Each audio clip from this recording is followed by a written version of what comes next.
A diva maravilhosa Paola Carosella publicou alguns vídeos no canal dela em que ela fez bolo de chocolate e também doce de leite, onde ela contou pra gente, passou os segredos, tudo, das avós dela. No vídeo do bolo, ela explica sobre o uso da água quente na receita e diz assim: se alguém souber aí mais alguma coisa, me ajuda aí nos comentários. E eu achei que era uma boa oportunidade pra gente falar aqui sobre a ciência por trás das duas receitas que ela fez, porque todos os truques e pulos do gato que ela mostrou e que ela ensinou pra gente tem um fundamento científico muito legal por trás. Inclusive, Paola, se esse vídeo chegou até você, eu só queria te dizer que eu te admiro demais como cozinheira e como mulher, e eu espero que você goste das explicações científicas que eu vou trazer aqui para suas receitas.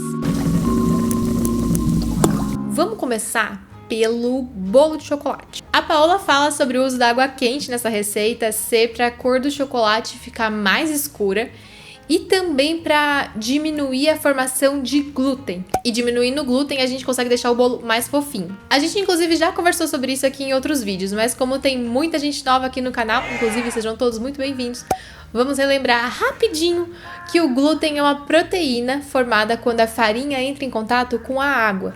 Alguns cereais, como o trigo e a cevada, eles têm duas proteínas, a glutenina e a gliadina, que fica ali cada uma no seu cantinho na farinha, mas quando recebem água, elas se encontram, dá match, e aí é formado o glúten, que é uma grande rede de proteínas. Quanto mais a gente mistura a massa, mais o glúten é desenvolvido, porque esse misturar ajuda no encontro das proteínas, da glutenina e da gliadina, que vão formar o glúten. E ele dá estrutura para a massa e deixa a bicha elástica. É por isso que a gente sova o pão, que precisa ficar elástico para conseguir crescer com a formação de gás durante a fermentação, mas não sova o bolo, que a gente só mistura a farinha delicadamente, porque a gente quer que o bolo seja fofinho e não elástico. E uma forma da gente evitar de formar glúten em um bolo é usar uma gordura, porque se os grãos de farinha ficarem envolvidos na gordura, isso vai impedir deles interagirem com a água, e com isso vai formar menos glúten. É aí que entra a explicação da Paola. Quando a água está fervendo, é que entrando em contato com a farinha, ela corta o glúten em seguida, esse glúten que a farinha poderia desenvolver, e o bolo fica muito mais fofinho. A água quente vai derreter a gordura sendo usada. No caso do óleo, não vai derreter, mas vai deixar ele mais fluido, e isso vai facilitar a interação dessa gordura ou óleo com a farinha, e isso vai realmente desenvolver menos glúten. Isso vai ser verdade também para os bolos que não são de chocolate, no caso, porque tem a farinha, tem gordura, então vai funcionar. E aí, no bolo de chocolate, uma segunda função da água quente é deixar o bolo mais escuro, com a cor do chocolate mais intensa. Nesse caso, a água quente vai ajudar a dissolver, solubilizar o cacau em pó, que não é muito solúvel em água fria. Isso vai meio que liberar a cor dele e também o sabor, vai ficar inclusive com mais gosto de chocolate.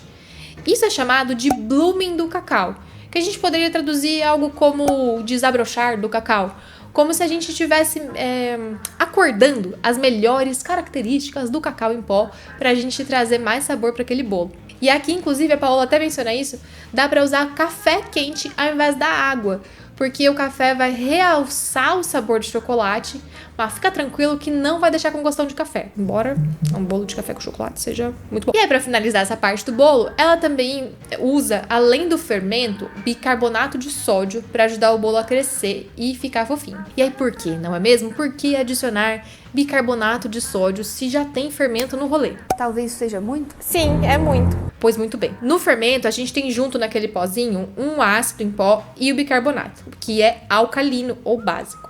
Quando eles se encontram em contato com o líquido da massa, eles reagem e formam o gás carbônico que vai fazer a massa crescer. Mas esse bicarbonato a mais que a gente adiciona, ele vai reagir com outros ingredientes ácidos, que no caso dessa receita dela é o próprio cacau, que é ácido, e o iogurte natural.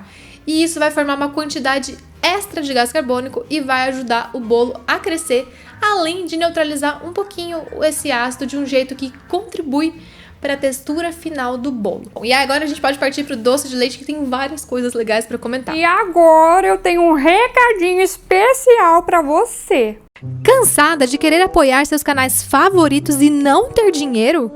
Seus problemas acabaram! Agora você pode apoiar os canais totalmente de graça! Uau. Quer saber como? Pois é muito simples! Basta clicar no botão curtir, se inscrever e compartilhar. Pronto! Você já está ajudando! Bom, a Paola passa a receita sendo 2 litros de leite para 1 kg de açúcar, ou então 2 litros de leite para 700 gramas de açúcar e 300 gramas de glicose. E aí, nessa segunda opção, seria para ficar mais cremoso, mais puxa-puxa. E ela ainda acrescenta bicarbonato de sódio, que ela explica como sendo para contribuir para o brilho que aquele doce de leite vai ter no final. E aí são 9 horas cozinhando em fogo bem baixinho, até chegar na textura final, e ela fala que é sem mexer. Então vamos às explicações científicas por trás desse rolê. O doce de leite, teu querido amado, amo doce de leite, é um produto lácteo produzido pela concentração de uma mistura de leite e açúcar pela ação do calor. Então o que acontece? Com o cozimento, a água do leite vai evaporando e isso vai deixando a mistura mais espessa, mais grossa.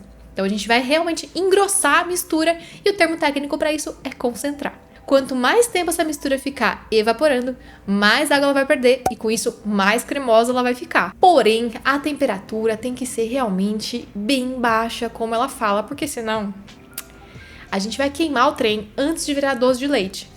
E aí, inclusive, a Márcia, membro aqui do canal, já testou essa experiência pra gente e realmente o trem queima e não dá certo. E além disso, vai produzir vários compostos de gosto amargo, que ninguém quer ali no doce de leite, não é mesmo? Vocês já vão entender isso. Como a Paola mostra, dá pra substituir parte da sacarose, que é o açúcar que você compra no supermercado, por glicose, que é um açúcar purinho. E isso vai melhorar a textura, aumentar a viscosidade e dar mais cor, ao mesmo tempo que vai reduzir o crescimento e a formação de cristais de lactose. E reduzir a formação desses cristais de lactose, que é o açúcar do leite, ao qual eu sou intolerante, inclusive, é um dos fatores que vai ajudar na textura e na viscosidade, porque ele vai ficar bem cremoso, sem aqueles grãozinhos, sabe? Eu tenho certeza que você já comeu um doce de leite que você punha na boca, fazia assim com a língua e ele tinha uns grãozinhos, você conseguia sentir.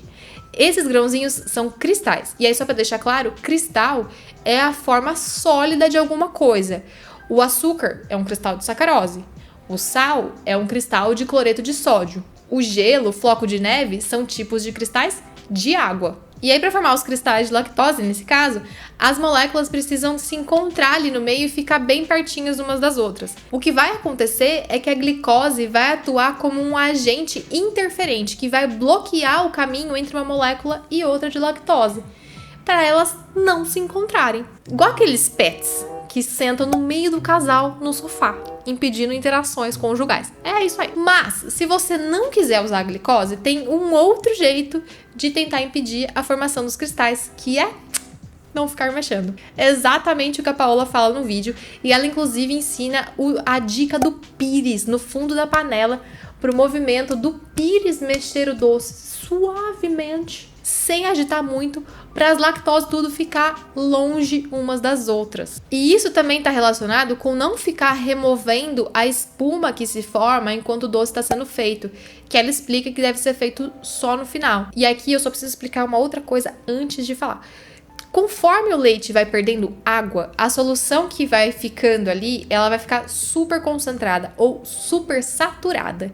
Isso significa que ali dentro daquele leite tem mais moléculas de açúcar, seja sacarose, lactose ou glicose, que aquela quantidade de água do leite é capaz de dissolver tranquilamente.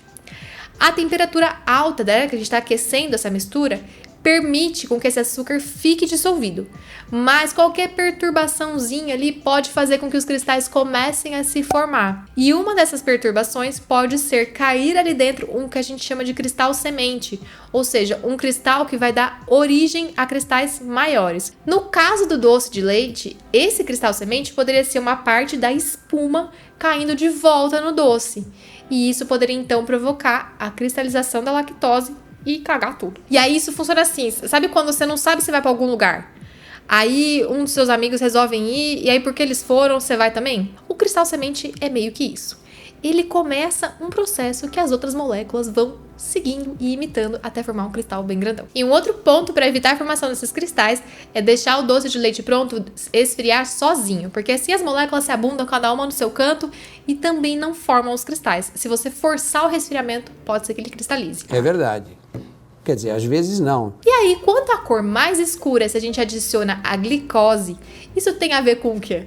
Com a reação de Maillard. Todo o sabor e aroma do doce de leite vem dos produtos da reação de Maillard, que são formados pela interação dos aminoácidos das proteínas do leite com as moléculas de açúcar. É por isso, inclusive, que controlar a temperatura é essencial, porque quanto mais calor, mais rápido essas reações vão acontecendo e mais produtos de sabor amargo vão sendo formados. E aí, gente, a glicose, ela reage até 5 vezes mais rápido na reação de Maillard do que a lactose. Então são formados mais produtos escuros quando tem glicose pura do que quando não tem. E no caso da sacarose, ela não consegue entrar direto na reação. Ela precisa ser primeiro quebrada pelo calor para liberar glicose e frutose, para aí então conseguir entrar na reação. Se eu tenho glicose pura, a reação de Maillard já vai acontecendo enquanto a sacarose está lá se quebrando para começar a entrar na reação. Então realmente acontece muito mais rápido. E aí por fim a gente tem o bicarbonato. A receita clássica de um doce de leite é leite, açúcar e bicarbonato de sódio, ou uma outra molécula que tem a mesma função que ele. O bicarbonato, que vocês se lembram que eu acabei de falar, é uma substância que é uma base alcalina. É uma substância que vai atuar equilibrando ou neutralizando a acidez das coisas. Ele entra no doce de leite como um redutor de acidez. Nesse processo de fazer o doce de leite, o calor e os processos de concentração, que vai evaporando a água ali, eles podem causar uma desestabilização das proteínas. E isso vai fazer com que elas precipitem. O que é precipitar? É sair do meio da festa de moléculas e se juntar em posição fetal num cantinho com outras moléculas iguais a você. Elas se separam do resto da mistura. E isso vai deixar o doce com cara de talhado. Um redutor de acidez pode ser usado justamente para reduzir ou evitar a precipitação, a separação das proteínas e também melhorar a cor do produto.